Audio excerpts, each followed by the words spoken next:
Hello and welcome to the Villa Park podcast, and it's me, Rich, back again with another Talking Tactics show with our football data expert, Gareth. How are you doing, my friend?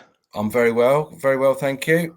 Good, good, good. I know we rushed this one through. We've got another game tonight, Tuesday, but we did have to get on the pod to talk about this. And although we couldn't keep our winning run going, we did keep our unbeaten run going. And as we'll get into later on in the show, a hard fought and a really difficult game that transpired on Saturday. Yeah, I think it was, and I think, to be honest, most people, I think, sort of the average fan would have said if they can give, if you give us a point now and we'll walk away, we'd have took that. I don't think we were ever sort of going to go then perform like we did against Newcastle. Away from home is very difficult, as we all know, and it's a very different kettle of fish in the Premier League, and winning games is a different kettle of fish. So yeah, I think a point was, a fairly even result. Yeah, absolutely, and especially the lateness of the goal and getting out of there, like you say, with a point was and keep that momentum going, even if it was slightly stalled. It was definitely one to take back and ready for a big game tonight. Yeah. Um, so yeah, while we're here, please do hit that like button. Please hit that subscribe button. We are well on the way to 1,400 subscribers, over 1,350 already, pushing on to 2K. So hit that like button, hit that subscribe button. It helps us help the channel grow and produce more shows like that Gareth does, which have been going down an absolute storm. So without further ado, let's get into it. You posted this yesterday, mate, and it got a little bit of reaction already. And our usual passing networks. What was most noticeable here for you, mate? Yeah, I think, like I said at the time on the original tweet that I did put out yesterday, was that we were very narrow across midfield, and the shape in general was sort of quite narrow, and that was probably due to us, but it was also partly due to the way that Brentford set up. So yeah, it was just a little bit more noticeable to me that neither fullback really got forward as much as what we have seen. I think there was probably a little bit of, from Unai, just be a little bit more cautious. We're away from home. They like to attack down the flanks, and get balls in and in behind in the channels for Mbuemo and Tony and the like. So yeah, it was just the narrowness for me was a little bit more noticeable. Just being a bit more compact away from home. Yeah, yeah, and I think it's been obviously the tactics really worked against Newcastle with being a bit more direct. I know you've got minutes 1 to 49 there, but the network of passes between Mings, Konsa, Louise hasn't been as prominent as previous matches. Is it a slight change, or are we gonna get back to that? Would you say?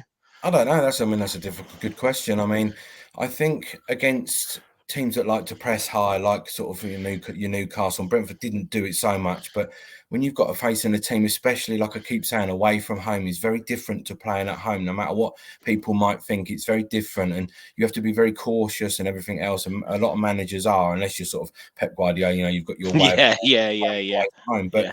Yeah, I think it was a very sort of a different sort of setup. And the 1 to 49 is because of the obviously the goalkeeping change. So to be honest, I did plot sort of minutes from 49 to the next subject, and it wasn't really that much difference. Dina was a little bit more higher on the left hand side. I think that was sort of due to sort of us needing that goal. Moreno wasn't sort of doing the business as much. So yeah, it was a little bit of both, I think. But I think we'll still see it go back to the possession base sort of at the back, I think. Cool, cool. Yeah, it's interesting to see, but I do tend to agree with you. And then, looking at the player influence, obviously that's taking into account that average positioning. Again, Mings Louise still feature quite heavily here, but the kind of the the one that stands out here is Moreno deeper and without as much influence as he had before. Yeah, I mean, I think in the last few games, if people would refer back to sort of previous shows, we could see that Alex Moreno is one of the bigger texts, if you like, pretty consistently since he's come into the side. But again, here we can see, I think it's a bit deceiving this, but again, it does show a little bit better the narrowness of the midfield.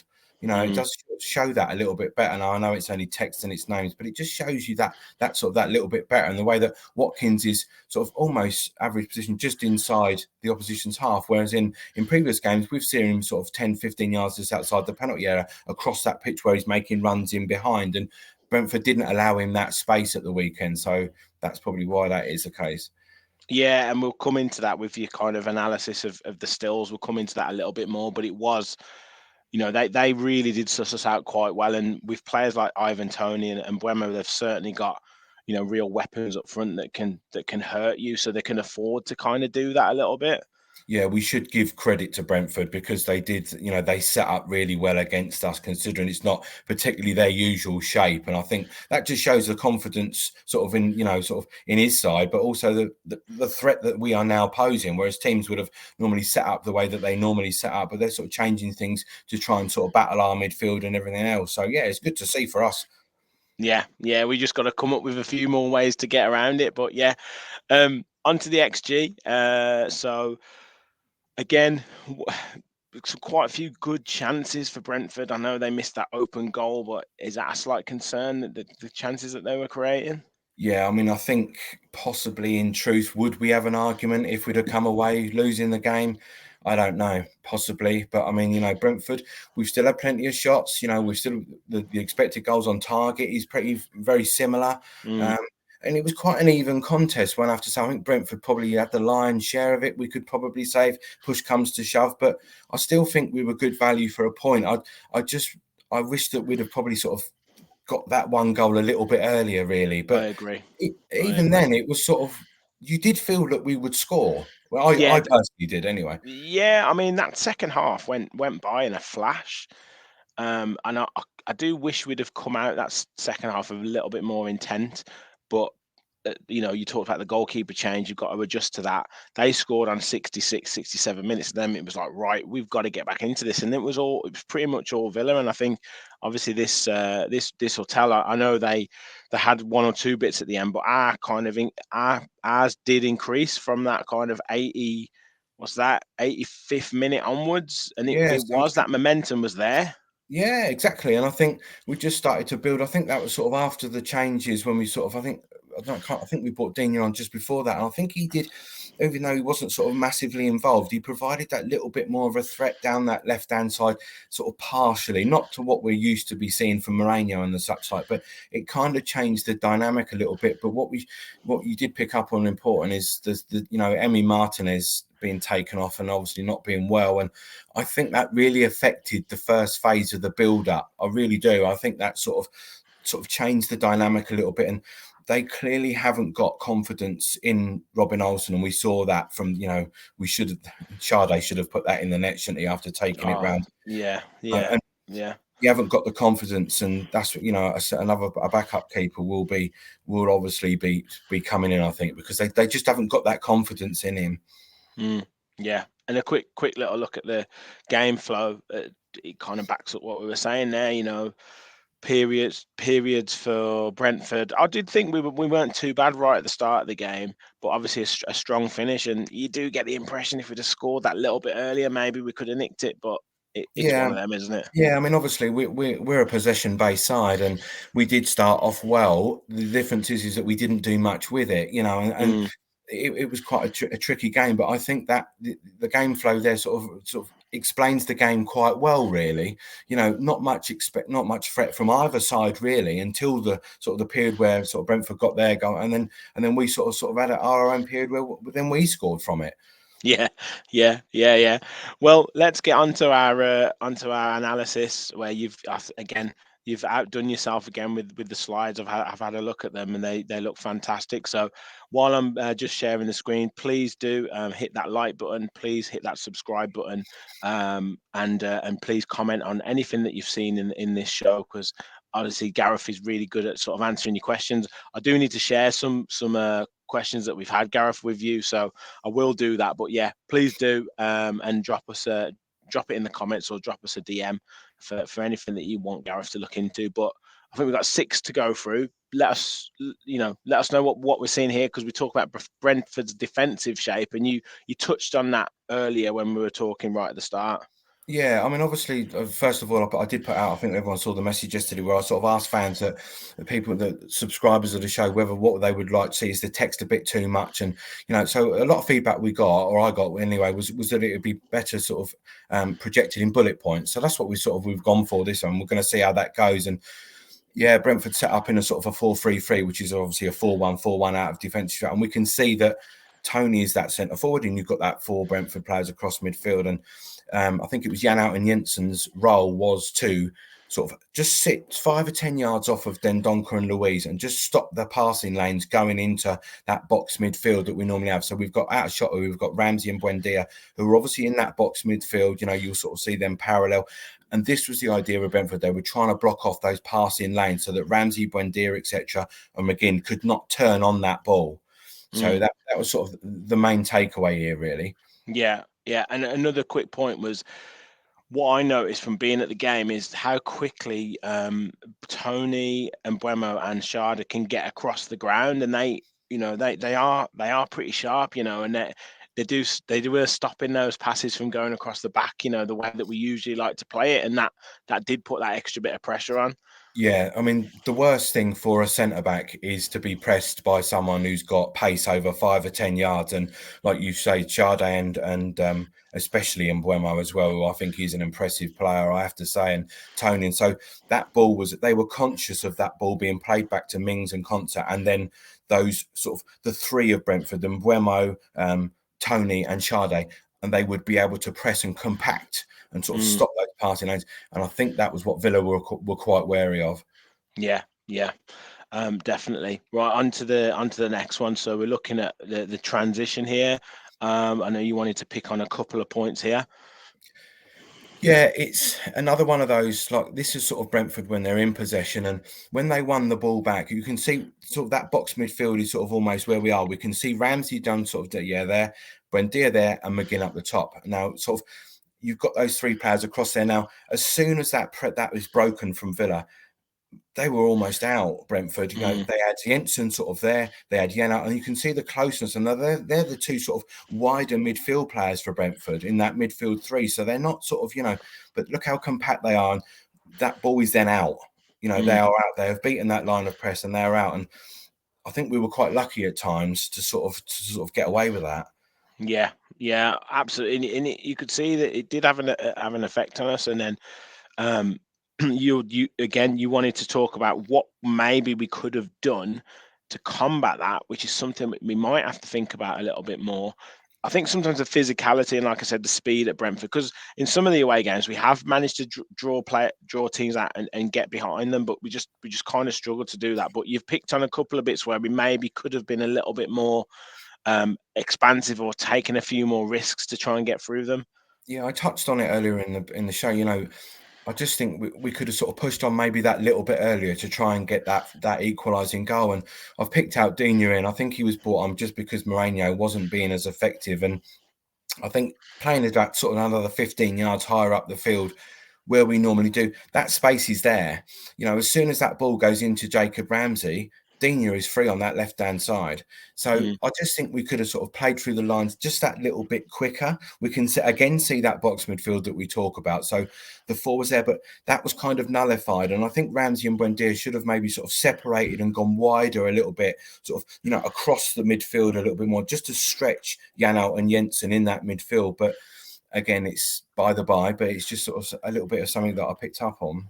Yeah, and then again, a little bit more. We got a bit stifled again. Maybe could have taken a couple of more risks. I think you got a couple of examples here where we maybe could have had a little bit more movement off the ball.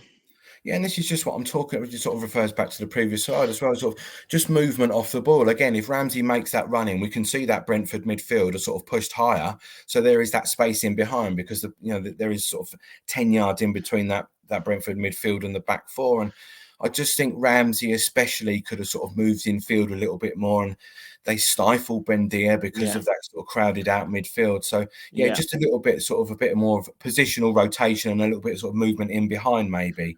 Yeah, I think I looked at this side and I thought you've got a couple of bits here. You could have Ramsey pushing out there. McGinn could run into this space here, and then you've got that ball a little bit over the top where Buendia gets it in here, because obviously one of the players here is going to go in with McGinn there, and almost like the other week where Conte played it over the top of Nottingham Forest's defence and Ramsey was in. Yeah, exactly. That's what we maybe could have done, because all that will happen here is that ball will just go back to Louise and then we'll build it again. That's what I'm saying. We yeah, were playing, and it goes back to I think what we said. I can't remember what game it was where we were playing. We were sort of doing a lot of our sort of second build up in the midfield, and it was all in front of. I can't remember who we were playing. I think it was no, Newcastle maybe, but we yeah, were all in front of them, and it was a little bit sort of like just not creative enough. A little bit sort of bit more movement and so forth. I don't know why when Dia's name has popped up and he sort of ghosted from inside his own half there to. Forward. Yeah, and it's the same here. Same here again. You're looking here, McGinn's on the ball. You're talking, I think he's there. Could he been a bit more expansive and put a little back heel in? Could Dina be further up the pitch? Again, you've got 3 players here. And what are they doing? Can they move and affect the game? Like, it's just, like you said, it was just a bit too safe, or we were waiting for someone to do something. Yeah, you kind of like, again, it goes back to what I said. You're playing into Brentford's hands here. Then they're narrow. They want you to push that ball out wide. That's what they're trying to get you to do. But it's got to be done quicker, and B, yeah, you're right. That's why I picked up on. I saw this at the time, and I thought if he back heels that, we're playing out to the right hand side here, but again, there's no outlet on the right hand side because it was Chambers on at this point, and this is what it goes back to what we've said in the past about Villa being a bit predictable out on the left hand side. Brentford are going to know that, and we need to try and sort of manipulate more outlets, really. Yeah. And then the last one, we've got to talk about it. I don't know whether you're going to pick real fault here, but it was clear that in areas they were targeting Ashley Young, and he gets caught on the blind side a little bit here. What are your thoughts on that goal? Yeah, I mean, for me, I think Ash will know. Tony can see his number, which is never good. I'm not sure Ashley Young was aware of him, because I think if people remember rightly, that when that cross actually came in, he actually swung to clear the ball as if to go out for a corner or a throw-in. So I don't think he had an idea that Tony was there, because he tried to clear the ball and he just completely missed it, and Tony was there just to tap it in. So whether Young knew he was there or not, I don't know. But I think Well, Ash will know. if you turn in, open it up, and you can see him, you can always take one for the team and let him run into you or whatever. Do you know what I mean? Like you've got that. I think maybe Konsa could be a little bit dropping a little bit here, because that's created a corridor here. If he's there, maybe he gets the block. But yeah, and I think I can't remember, was this off a corner? Because why is Watkins all the way back? Yeah, I think it was. Started off, a sort of play sort of developed, hadn't it? But I think it was sort of it had gone out and it had come back in again, if I remember rightly. But again, you just need to. Well, first of all, I'd say stop the cross. The cross can't come in there. But it was just practically one player in a decent position there, half decent, you'd say, of Ivan Toney. This shouldn't end up in a goal. Absolutely not. Absolutely not. So great analysis again, mate. Great analysis, and something to work on. As you've said there, can we be a little bit more imaginative? We're going to come up against these teams now. As you said, we're on great form. We've got numerous games to come. Crucial games where teams are going to set up to frustrate. And we're gonna have to come up with different ways to get through teams. Yeah, I think home games will obviously be crucial, and obviously as they are, we spoke about how difficult away games are. It's going to be difficult, but I still think that 8th and the 7th place is achievable. It just depends. I think we are a bit reliant on other results, to be honest. But we shall have to see. Yeah. Well, another crucial one tonight against Fulham. Obviously, they're missing their main man, Mitrovic. They've won their last 2. Another quick team, particularly that out wide. But again, a game that we've got to be going for. Yeah, we have up against the second best performing goalkeeper in the league in Bernd Leno, by the way, at the minute, from a lot of sort of metrics that we're doing at the moment. So, really good sort of shot stopper. So it's going to be very difficult. He's having a really good season. It'll be difficult to get past him. We've got to be aware of Robinson on the counter attack, the pace. We've got to be wary of that. But we're at home. We have to sort of seize that initiative and go for it again. I think it's key if Martinez plays. Obviously Kamara's out for the season now, so we can't be reliant on him. But luckily, it's sort of not come at a bad time, if you like. But you do worry if there's going to be any injuries in that midfield. That does worry me. Yeah, Yeah, absolutely. And also up front, because it's noticeable that Duran hasn't been used at all. And you'd have thought that there were certain occasions in games where he could have been brought on earlier. So that does worry me that if, Yeah. heaven forbid, our Ollie Watkins gets a knock. Yeah, I'm quite surprised that Duran hasn't been given any minutes in the under-23s, the under-20. I'm quite surprised at that. I thought they would have sort of tried to use him a little bit more. Whether they didn't want to unsettle that group, I don't know. But yeah, I'm not quite sure what's going on there, to be honest. Yeah. Well, look, it's going to be an interesting end to the season. We're still in it, which is fantastic. A big game tonight. Hopefully, the crowd get behind the lads and really roar them home, because a win tonight and we go fifth. Be phenomenal to get into that position right now, get points on the board, put pressure on the other teams, and yeah, hopefully get into those European spots. Gareth, fantastic for you to join us, mate. Thank you for all the work that you put in. Again, give yourself a little plug. Where can everyone find you? You can find me at that great AJC. So yeah, we'll be trying to do sort of a few new things as the season sort of comes to a draw, really, and something planned for the summer, hopefully. So Yeah, plenty of stuff. Always transfer talk, always players to analyse. So get your requests into Gareth, get your comments in what you'd like us to focus on, because yeah, only about 5 or 6 more talking tactics to come. So we'll be back after the Fulham game, hopefully another victory. Thank you for watching. Hit that like button, hit that subscribe button, get your comments in, and remember, we all follow the Villa. Thanks everyone. Bye.